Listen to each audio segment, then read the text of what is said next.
I want to move on to the issue of abortion now, if we can, and we'll start with you, Representative Bynum, on this. Your campaign website has a statement reading, "I'm running to defend reproductive rights and codify Roe v. Wade at the federal level." If you're elected to represent Oregon, why should you decide what states like Idaho, Wyoming, Kansas, other conservative-leaning states should do when it comes to when a woman can seek an abortion?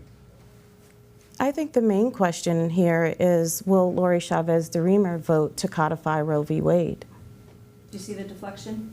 Well, one, because SCOTUS has said you cannot. It's a states' rights issue. Will you vote Oregon, to codify Roe v. We Wade? don't have the luxury of voting in the House. Will That's you how vote Congress to works. codify Roe v. So Wade? Is the that a question yes is, she or a won't no? answer the question of why she thinks Is that she a should yes decide. or a no? Representative, let me get back to this and answer the question as to why liberal states should be able to decide what conservative states should do when it comes to a woman's right to an abortion.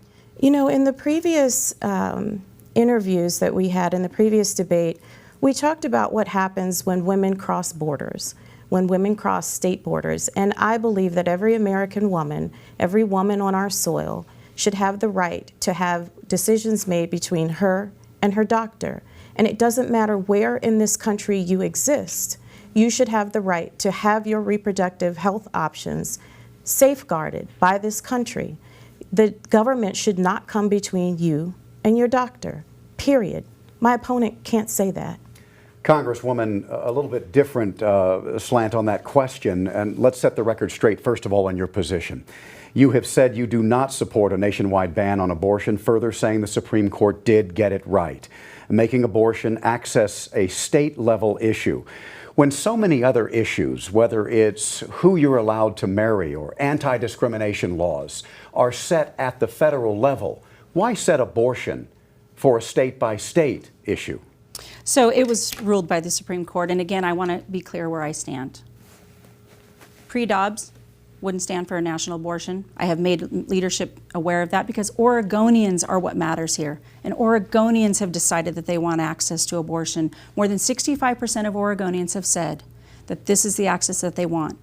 Oregonians have determined what they want by their state, and now SCOTUS has ruled in their favor, agreed with Oregonians to say, this is what you want. That is the position I take, that's the position I stand, and I promised Oregonians that I, as one person, would not be in the way of that at the federal level now that SCOTUS has ruled that this is a states' rights issues, and I will keep that promise to Oregonians. Representative Bynum, you have 30 seconds to respond if you'd like. My daughter, who's 22, was deciding where she wanted to go to graduate school. And she and her friend were talking about what options they had. They are Oregonians, but they also said that they weren't going to go to school in a state for medical training where their reproductive options were not protected. That to me is a travesty. We deserve to make sure that young women across this country have access to abortion wherever they are, wherever they choose to study, wherever they choose to vacation. They ought to have access, full stop.